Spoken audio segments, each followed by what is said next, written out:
Voici le fleuron de la gamme de téléviseurs LG actuellement. C'est une 65 pouces en technologie OLED. Alors certes, ça coûte 8 000 €, mais alors quel résultat!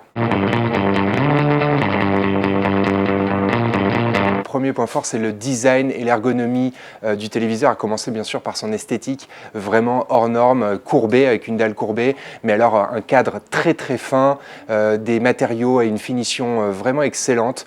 Alors deuxième point fort, évidemment, c'est le point fort général de la technologie OLED, c'est la qualité d'image, des contrastes parfaits parce que les noirs sont parfaitement noirs, les couleurs sont très vives, on a l'impression plus subjectivement de pouvoir les palper, l'image est vraiment très belle à regarder. Les couleurs sont fidèles, on a remarqué qu'elles étaient d'ailleurs un peu plus fidèles selon nos sondes en mode cinéma plutôt qu'en mode expert ISF, donc plutôt aller sur le mode cinéma, pas hésiter même à ajouter un peu de saturation de couleurs parce que ça fait vraiment très plaisir aux rétines.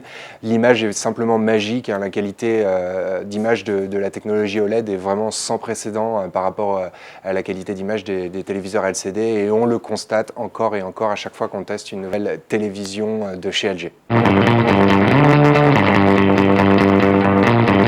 Alors passons maintenant au point faible de ce téléviseur parce qu'il est malheureusement pas parfait, il est même un peu frustrant au regard de la qualité et des capacités quasiment infinies de sa dalle OLED. Alors les frustrations se posent plutôt du côté du traitement d'image de chez LG au niveau logiciel.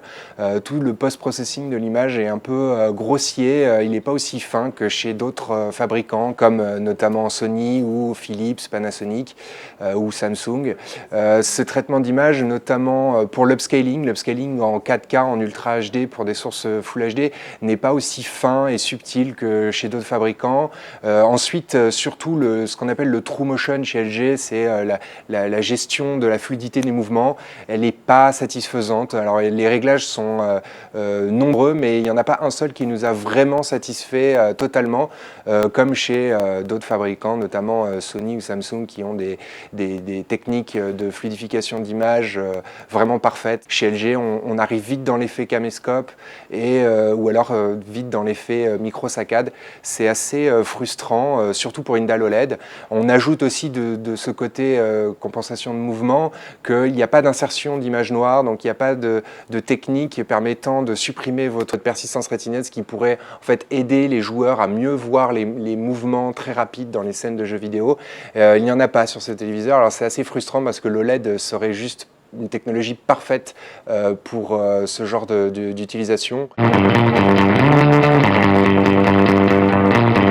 On est certain que c'est vraiment le futur de l'affichage qui est sous nos yeux ici et il est absolument incontestable que la technologie OLED est largement supérieure à la technologie LCD dans quasiment tous les domaines. Donc on attend vraiment les prochains modèles et une baisse de prix forcément de ces téléviseurs OLED pour pouvoir finalement se les acheter.